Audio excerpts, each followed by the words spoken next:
Scones. Oh, yes. Look at that goodness. After that more whimsical intro, let's get down to some heavier stuff. The scones were delicious, P.S. Today we're talking about the tragedy and a few key elements within the tragedy of King Lear that really stuck out, namely Anagnorisis, which, besides sounding like a giant prehistoric reptile, is probably what really got me most. And we'll get into that in a bit. But anyway, tragedies in King Lear specifically, I mean, they're forms of theatrical entertainment that essentially seek to provoke a strong emotional response in the audience through the portrayal of a character's sufferings, in this case Lear's sufferings and trials and tribulations that he goes through. Seeing as it's within the realm of performance, within the theater, there's a bit of a paradox going on, because it's still, despite viewing someone's sufferings, it's still a form of entertainment at the end of the day. So, paradoxically, kind of a twisted paradox, if I might add, you're kind of gaining pleasure at the sight of somebody else's sufferings. You're entertained by somebody else's sufferings.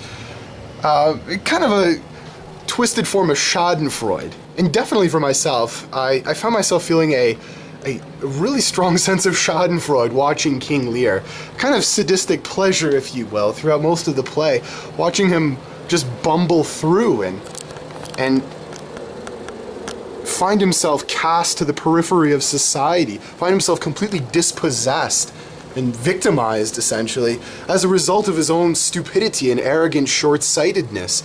You sort of think he deserves it. He sort of had it coming. I mean, that's the hamartia, as they call it. That is the critical flaw that leads a tragic character to his downfall as a result of, you know, a flaw in his own nature, the acts of selfishness, the act of stupidity, whatever.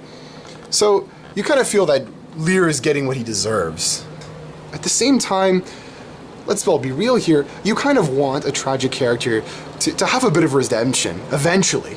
I mean, unless you're an avid watcher of the Saw-type movies or a total sadist, it's important that the characters have experienced some sort of redemption. They have some sort of chance to either fess up for what they've done, confess their wrongs, and try to have some crack at redeeming themselves.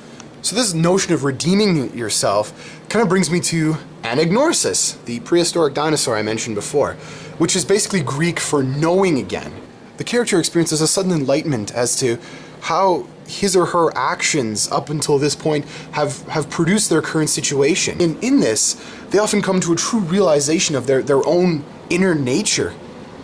And it's a profound realization that they may have never ever seen before, but is what sort of characterizes the beginning of their redemption as they try to basically mend their ways or change their current trajectory. It's a complete radical switch from the inside out. And within Lear, one of the more profound instances of anagnorisis that I found was in the fifth act, the first scene of the fifth act, where Lear, after bumbling and blustering away, he meets up with Cordelia, and he basically admits that he is a fond and foolish old man, and that he is not in his right mind. And all of a sudden, Lear is stripped of all these royal pretensions that he carried with him, and these kind of signifiers of power and royalty.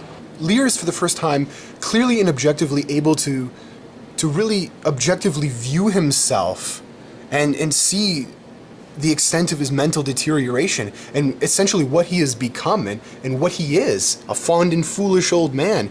We see him in all of his kind of naked and feeble glory, stripped of all these royal pretensions, as I said earlier, and all these kingly signifiers.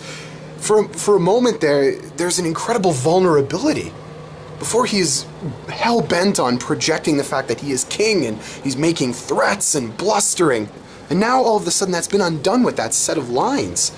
And from an audience's perspective, they're able to see that Lear is shedding all of these pretensions, these outer artifices, and exposing his own inner emotional vulnerability.